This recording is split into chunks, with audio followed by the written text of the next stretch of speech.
பக்கத்துல பார்த்தோம்னா 4 நைட் பேடாவும் 6 டே பேடாவும் இருக்கு. கலர் வந்து டிஃபரன்ஷியேட் பண்ணி கொடுத்துருப்பாங்க நைட் பேடுக்கும் டே பேடுக்கும். ரொம்ப ஒரு ஹைஜீனான ப்ராடக்ட், ரொம்ப க்ளோஸ் பண்ணி ஒரு நீட்டா இருக்கும் பேக்கேஜ்.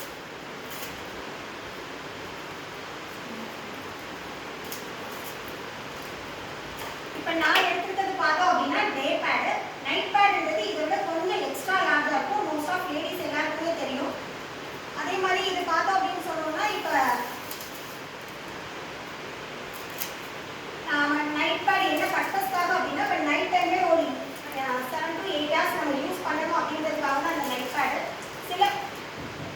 சில பேர் பார்த்தோம் அப்படின்னு சொன்னோம்னா ஃபர்ஸ்ட் ஒரு 2 to 3 days வந்து பிளட் ஃப்ளோ கொஞ்சம் ஜாஸ்தி இருக்கும், அதுக்கடுத்து கொஞ்சம் நார்மல் ஆகும். அந்த மாதிரி சமயத்துலையும் அந்த நைட் பேடை வந்து ஃபர்ஸ்ட் 2 to 3 days யூஸ் பண்ணிக்கலாம், அதுக்கடுத்து டே பேட் சேஞ்ச் பண்ணிக்கலாம். அந்த மாதிரி நம்மளோட கன்வீனியன்ட்டுக்கு ஏற்ற மாதிரி பார்த்துக்கலாம். ஃபர்ஸ்ட் பாருங்க, சைஸ் வைஸ்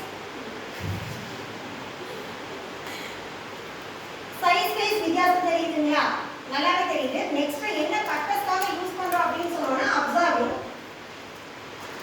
ரெண்டையும் நான் தண்ணி எடுத்துருக்கேன்.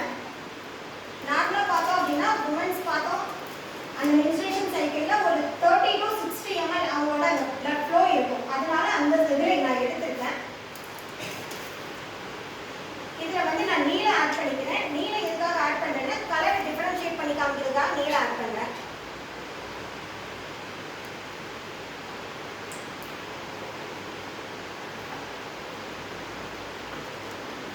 இப்போ அப்சார்பிங் எந்த அளவுக்கு இருக்கு அப்படின்றத பார்க்கலாம்.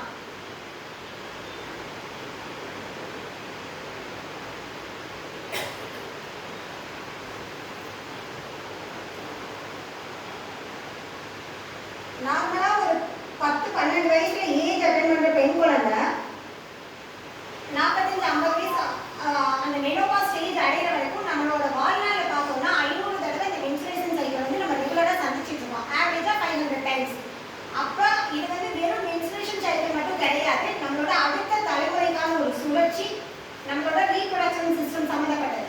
அப்ப அதுக்கு நம்ம எந்த மாதிரி நாப்கின் யூஸ் பண்றோம் அப்படின்னா நம்ம எது மார்க்கெட்ல கிடைக்குது, எது நமக்கு ரேட்டு கம்மியா கிடைக்குதுன்னு தான் பார்க்கறதே தவிர அதுல எந்த மாதிரி ப்ராடக்ட் யூஸ் பண்றாங்க எந்த மாதிரின்றத வந்து யாருமே நம்ம பெருசா பார்க்கறது கிடையாது. அதுக்கான பெஸ்ட் எக்ஸாம்பிள் தான் இது. பாருங்க, நான் ஊத்துனது வந்து அப்படியே இருக்கு, அதுக்கு மேல ஆகும்போது அது வெளியில லீக் ஆகுது. தெரியுதுங்களா? நான் ஊத்துன எல்லாமே வெளியில வந்துருச்சு.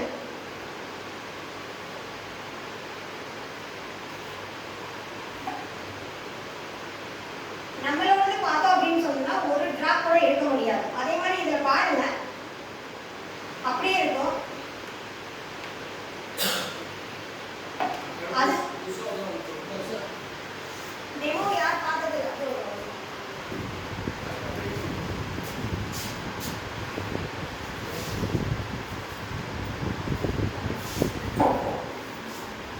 அதே மாதிரி அதுல என்னென்ன ப்ராடக்ட்லாம் யூஸ் பண்ணியிருக்காங்க, இப்போ அப்சார்பிங்காக மட்டும்தான் நான் காமிச்சிருக்கேன்.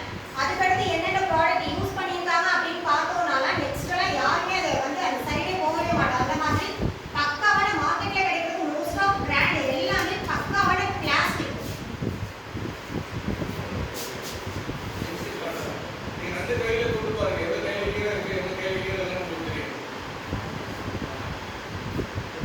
எக்ஸ்பிராண்ட்ல வந்து நிறைய லீக்கேஜ் இருக்கும், லீக்கேஜ் இருக்காது.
அதுக்கடுத்து இதில் நம்ம இதில் மெயினாக இருக்கிறது பார்த்தோம் அப்படின்னு சொன்னாலும் இந்த ஆனியன் சிப். ஆனியன் சிப் அப்படின்றது என்ன அப்படின்னா ஆன்டி பாக்டீரியல் செயல்படும். அதாவது இப்போ டாக்டர்ஸ் எல்லாமே ரெஃபர் பண்ணுவாங்க ஒரு 4 to 6 ஹவர்ஸில் பார்த்தோம்னா நாப்கின் வந்து சேஞ்ச் பண்ணணும்னு சொல்லிட்டு. நம்ம எல்லாருக்குமே தெரியும் அந்த மாதிரி நம்ம சேஞ்ச் பண்ணுறது கிடையாது. ஏன்னா நம்ம ட்ராவல் பண்ணுவோம், ஒரு ஃபங்க்ஷனுக்கு போவோம், அந்த மாதிரி நம்மளால டைம் வச்சு அலாரம் வச்சுலாம் சேஞ்ச் பண்ணவே முடியாது. அது எதுக்காக சேஞ்ச் பண்ணணும்னு சொல்கிறாங்கன்னா திருப்பி ரீஇன்ஃபெக்ஷன் ஆகும், அதுக்காக தான் சேஞ்ச் பண்ண சொல்லுவாங்க. இந்த ஆனியன் சிப் வந்து அந்த ரீஇன்ஃபெக்ஷன் பண்ணாது, நமக்கு ஆன்டி பாக்டீரியல் செயல்படுறதுனால அந்த பாக்டீரியா எல்லாத்தையுமே அழிச்சிடும். மோஸ்ட் ஆஃப் மார்க்கெட்டில் கிடைக்கிறது பார்த்தோம்னா 3 to 4 லேயர்ஸ் தான் இருக்கும். பட் நம்மளோட பார்த்தோம்னா 8 லேயர்ஸ் இருக்கும். அதே மாதிரி எல்லாமே தின் லேயர்ஸ், பிரீத்தபிள் பாட்டம் இருக்கும். இது பாருங்க, கீழே இருக்கிறது ரொம்ப மோசமான பிளாஸ்டிக். இது வந்து ஏர் சர்க்குலேஷனே இருக்காது. அதே மாதிரி அந்த காலத்துலலாம் பார்த்தோம் அப்படின்னா ஒரு வீட்டில் 10 குழந்தைங்க அப்படின்றது ரொம்ப ஈஸியாக இருந்தாங்க. இப்போலாம் ஒரு குழந்தைக்கே நம்ம ஃபெர்டிலிட்டி சென்டர் தேடி போயிட்டு இருக்கோம்னா இந்த மாதிரி நாப்கின் யூஸ் பண்ணுறதுனால தான் அந்த பிரச்சனை. அதே மாதிரி இப்போ இந்த நாப்கினை பேர்ன் பண்ணி பார்த்துருக்கீங்களா? இதை பேர்ன் பண்ணும்போது இந்த பிளாஸ்டிக் பேப்பர், பால் கவர் அதெல்லாம் எப்படி மெல்ட் ஆகுமோ அந்த மாதிரி தான் மெல்ட் ஆகும். அதே இது நம்மளோட பண்ணும்போது நியூஸ் பேப்பர் எரிஞ்சு எந்த மாதிரி சாம்பல் ஆகுமோ அந்த மாதிரி சாம்பல் ஆகும். பியூர், அதாவது மண்ணுக்கும் எந்த கெடுதலும் கிடையாது, மனுஷனுக்கும் எந்த கெடுதலும் கிடையாது. அதே மாதிரி இதுக்குள்ளே யூஸ் பண்ணியிருக்க ஜெல் பார்த்தோம் அப்படின்னா ஆலிவேரா ஜெல் தான் யூஸ் பண்ணியிருப்பாங்க. இதனால நமக்கு ரேஷஸ், இச்சிங், இரிட்டேஷன் அந்த மாதிரி பேர்னிங் சென்சேஷன்லாம் இருக்காது.